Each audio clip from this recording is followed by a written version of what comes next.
আয়ারল্যান্ডে প্রায় হাজার খানেক মার্কিন প্রতিষ্ঠান রয়েছে। কর্মসংস্থান হয়েছে 3,80,000-এর বেশি কর্মীর। আইরিশ অর্থনীতিতে যাদের অবদান 41 বিলিয়ন ইউরোর বেশি।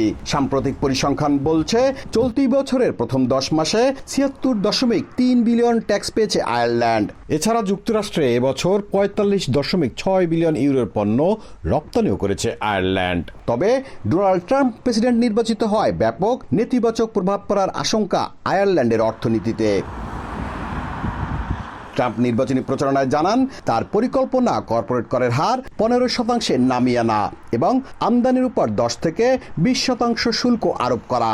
একই সঙ্গে মার্কিন বেশ কিছু প্রতিষ্ঠান আয়ারল্যান্ড থেকে দেশে ফিরে নেওয়ার পরিকল্পনার কথাও জানিয়েছিলেন ট্রাম্প। বিশ্লেষকরা বলছেন ট্রাম্প মার্কিন প্রেসিডেন্ট নিজের দেয়া প্রতিশ্রুতি বাস্তবায়ন করলে বড়সড় ক্ষতির মুখে পড়বে আয়ারল্যান্ড। এতে শঙ্কিত প্রবাসী বাংলাদেশিরা।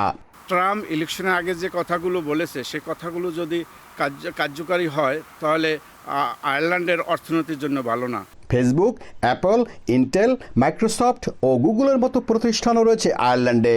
বিশ্লেষকরা বলছেন রপ্তানি পণ্য সহ তথ্য প্রযুক্তি খাতেও নামতে পারে ধস। ট্রাম্পের প্রস্তাবিত উচ্চ আমদানি শুল্ক নীতি আয়ারল্যান্ডের আইটি খাত এবং রপ্তানিতে নেতিবাচক প্রভাব ফেলতে পারে, বিশেষত শুল্ক নিয়ে যদি যুক্তরাষ্ট্র ও ইউরোপের মধ্যে বাণিজ্য যুদ্ধ শুরু হয়। তাই ট্রাম্পের দ্বিতীয় মেয়াদে অর্থনৈতিক অস্থিরতা আয়ারল্যান্ডের আইটি খাতে বড় ধাক্কা দিতে পারে। মার্কিন কংগ্রেসের 2 কক্ষে সংখ্যাগরিষ্ঠতা থাকায় কর্পোরেশন ট্যাক্সের বিষয়ে যে কোনো সিদ্ধান্ত কার্যকর করতে বেগ পেতে হবে না ডোনাল্ড ট্রাম্পকে। এটিকেই সবচেয়ে বড় ভয়ের কারণ বলছেন আইরিশ অর্থনীতিবিদরা। রাজনৈতিক, অর্থনৈতিক, কূটনৈতিক সম্পর্ক জোরালোর পাশাপাশি মার্কিন প্রেসিডেন্টের মধ্যে প্রায় অর্ধেক প্রেসিডেন্টের পূর্বপুরুষ আইরিশ থাকায় দুই দেশের সম্পর্ক অত্যন্ত মধুর। ট্রাম্প প্রশাসন সেই সম্পর্ক অটুট রাখবে, আয়ারল্যান্ডের অর্থনীতিকে শক্তিশালী রেখে, এমনটাই প্রত্যাশা। সৈয়দ জুয়েল, সময় সংবাদ, আয়ারল্যান্ড।